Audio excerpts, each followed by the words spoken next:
mother was the former Maud Green, a lady-in-waiting to Catherine of Aragon, after whom little Catherine was likely named and who was possibly the baby's godmother. The place of her birth has been debated, but was likely the family home in Blackfriars, London, rather than their increasingly ramshackle house, Kendal Castle in Westmoreland.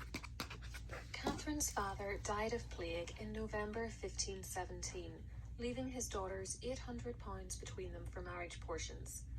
Biographer Antonia Fraser argues that Catherine was thereafter likely brought up in Northamptonshire, where her mother's family were from, though Susan James prefers Rye House in Hertfordshire. Catherine was well educated for a woman of her rank and era and spoke French among her other accomplishments, though she apparently learned relatively little, if any, Latin, as we know she was studying it much later in life whilst Queen. The story that she was educated with Princess Mary is almost certainly untrue, both because of the difference in their ages, Catherine was 4 years older, and because there is no mention of her as a childhood study buddy of Mary's in the accounts of the princess's youth.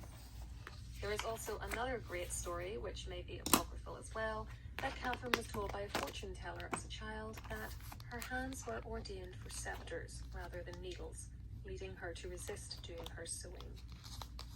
Maud Parr began marriage negotiations for her eldest daughter's hand in 1523, and had initially hoped that Catherine would wed Henry Scrope, the son of Lord Scrope of Bolton and grandson of Lord Dacre.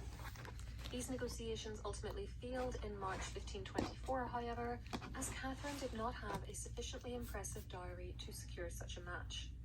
Instead, 5 years later, in 1529, at the age of about 17, she married Sir Edward Burgh, son of Thomas Lord Burgh of Gainsborough in Lincolnshire.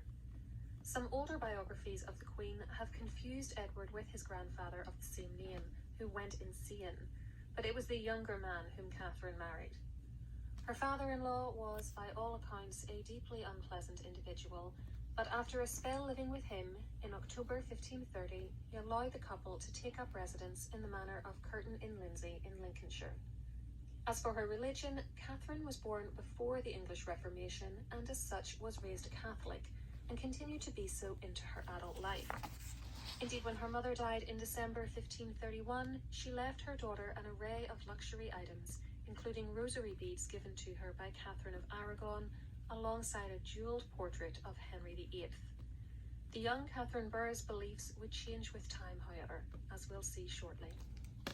Though Edward was only a few years older than his wife, he was in poor health, and though records show that he was still alive in 1532, by April 1533 he was dead as well, leaving Catherine a childless,